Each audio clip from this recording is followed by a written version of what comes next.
Alright, hey guys, we got some medical content coming your way, and I want to throw this disclaimer out there first because I know it's going to come up and it's kind of a, six in one hand, half dozen the other topic. Alright, so carrying things that you may or may not know how to use. Alright, so the biggest and low-hanging fruit here is the chest dart or the decompression needle. Alright, if you don't know how to use one of these, that, in my mind, in my opinion, that's not a reason not to carry it. All right. If you don't know how to use it and you have it, you just don't use it. It takes up the space of a Sharpie. If you do know how to use it, great. It's a huge capability. Not totally needed stateside. So if you don't want to deal with it, I got it. Don't get it. But just because you don't know how to use it isn't necessarily a reason to forgo that capability. Somebody might run across you and see it and know how to use it and apply it, and it could end up saving your life, especially when it's something this small. All right, we're not talking like an IV start kit and a 500 milliliter saline bag or something like that. It's an extra pen on your person. All right, so with that in mind, let's go ahead and jump into the video. All right, hey guys, so I was challenged to do a everyday carry medical kit video by Jailbreak Overlander. And I just want to preface this by saying I am in no way, shape, or form a medical professional. I've done a couple first aid kit-ish videos in the past. So for a frame of reference, I've got some training through some drug deal happenstance. I'm qualified to teach TCCC until somebody realizes that they made a mistake and pull my certs. But for now, that's kind of the frame of reference. I know how to use it to a little bit more than a layman's level, but I think because I'm not a medical professional, we can make this a little bit more applicable to the everyday person.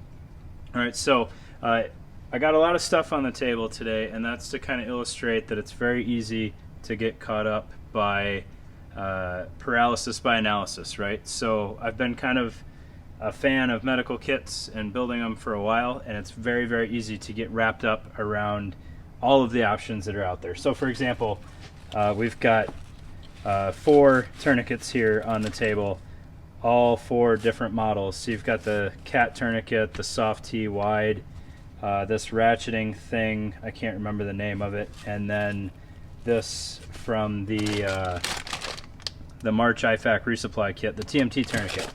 All right, so which tourniquet is the best? Well, that's kind of easy to answer. As long as it's on the COT TCCC recommendation list, because they don't approve anything. If you know how to use it, that's the best one you've got. All right, so I'm a big fan of the CAT. All right, I've practiced with that a lot. I know how it works. The soft T wide, also a big fan of that. I've played around with the ratcheting one. It works well. And this TMT I have never used before. It seems interesting, but it would not be my first go-to because I don't know how it works. All right, so that's kind of what I'm getting at here is if you've got stuff that you're already comfortable with, that's a good starting point. Go with that, and then kind of build your kit from there. All right, so I got a couple different options here, and these are just kind of things to show you to keep in mind. The best medical kit for you is what you have. All right, so if you sit there and spend weeks and weeks and weeks trying to research, the smallest rolled gauze, or what the best chest seal is, or hemostatic agents, if you spend all that time researching and you never build the kit, then you don't have a kit. All right, so just kind of jump at what's out there, and that's why I really like the idea of these refill kits. Not just this one, the CERT one is awesome. North American Rescue makes one, I think. These are a very easy starting point, all right? It might not be the smallest, it might not be the coolest looking stuff out there, but if you've got the kit, you've got the kit, and you already have a leg up, all right? So we need to look at this from a couple different angles, all right? We need to look at trauma, because trauma is what can kill us now, all right? So do we need everything that we would carry in a combat operation stateside? No, we don't. All right, so very easy starting point is this Riker ankle medical kit. All right, I'm not an expert at packing these things, so there's probably some more capability that I could add in here. but we've got a cat tourniquet, we've got a NPA, a nasal trumpet, some shears, there's a quick clot packet in here, and then on the back side we have a pair of chest seals in this sleeve. Alright, so that is a really good starting point. You can wear it on your ankle, or you can roll it up and tuck it in the pocket of your backpack, and like the water bottle pocket or something like that. It's a very easy to carry kit, but it does have a container, and the container takes up a little bit of space. Alright, and then another example here is the Spirit System fanny sack. Alright, and I got a couple different things going on in here. Alright, so another example of a trauma kit. Alright, so I've got a 3-inch ace bandage wrapped around the outside of this thing, cat tourniquet in there, a decompression needle, nasal trumpet, shears, and the hemostatic agent from the March kit. Alright, and then it's all wrapped up in the ace bandage. So what is not in here? Well, I don't have Israeli emergency bandage because this is huge. Alright, ace bandage gives you almost all of the same capabilities. If you fit in some gauze with it as well, you're totally set. Alright, and it gives you more flexibility because now I can use this for splinting if I need to. I can use it to hold my hemostatic agent in there, all sorts of things, versus kind of this all-in-one option that takes up more space. Alright, so that's something you can build a couple of these and throw them in a bag so you can help out other people if you run across a car accident or something like that. Or this can just be your thing, and if you're a dad, you've got cargo pants on or cargo shorts, and you can throw this in there real easy, and it's very easy to carry with you. And if you don't want to go that far, it'll fit in the cup holder in your car. Alright, I get it, it's a pain in the butt to carry some of this stuff. You just have to have it close. Alright, tourniquets are good to have on you all the time because you're going to die right now if you don't have one and you need one. But to a certain extent, I get it. If you got to leave it in a backpack, you got to leave it in the car. Alright, so that's kind of the trauma side of this. Alright, but trauma is not the only thing that we have going on. Alright, we also have just day-to-day life, and sometimes you just want to make life a little bit easier.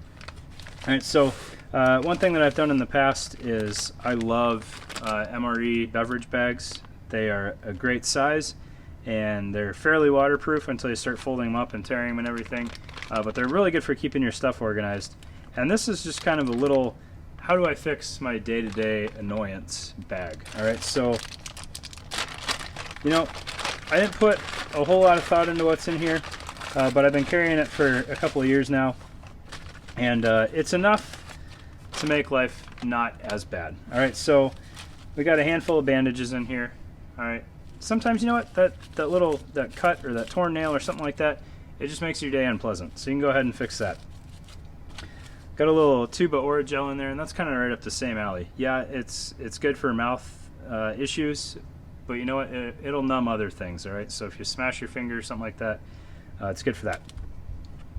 Chapstick, if you need chapstick and you don't have it, it's super annoying. So I always carry an extra tube of chapstick. And then I guess I got 2 in here because I just accumulate things sometimes. A little bit of medical tape in there. You can just, you know, tape up that finger that you smashed or something like that. Some nasal gel. Alright, if your nose dries out. I was from Idaho, and nose would dry out all the time. So a little bit of that in there so you're not picking at it as much. A little bit of emergency. You know, maybe you're feeling under the weather, or maybe you just want some sort of flavor. Alright, emergency is pretty good for that. Some instant coffee. Alright, I'm not a coffee snob. I love gas station coffee, so this stuff is pretty good for taking the edge off if you forgot your caffeine that day. And then just a little assortment of random drugs here. You know, we got some Tylenol, sinus and headache, anti-diarrheal stuff, and then acetaminophen. Alright, so you got a headache or something like that. Alright, you don't have to put a whole lot of thought into this. If you don't have your kit, you don't have your kit. So get something together that makes sense. Don't necessarily go for the smallest package, or you know, the most high-speed items possible. Go with what you got and build your kit around that, and then you can kind of piecemeal replace stuff as you go. And then kind of the last thing on that is, you know, if you get a little bit more involved, you make like a 72-hour drug bag or something like that. It's real easy to overthink these things, and this has way more stuff in it than it needs to, because I just kind of threw it together for a month in Cambodia. But you know, if you buy boxes of this stuff on Amazon, you can get enough to make like 10 of these kits for the same price as some of the off-the-shelf kits. And it's real easy to find some breakdown lists of what to put in here. But I just have a range of stuff. You know, I got diarrhea, kind of like Pepto stuff in there, sting relief, alcohol wipes, antibacterial stuff, some allergy meds, some headache meds, some caffeine pills. You know, it's real easy to make one of these things, and then you always have it if you travel a lot, and it'll help make life more pleasant outside of just worrying about the life-threatening injuries. Because if we're being completely honest, you're going to be using this bag way more than you're going to be pulling out your tourniquet and actually applying that in real life. So I don't know if this video is going to run on my channel first or Jailbreak Overlanders, but I just wanted to give you guys a little food for thought, kind of what goes into the medical side and how to get the ball rolling. All right, thanks guys.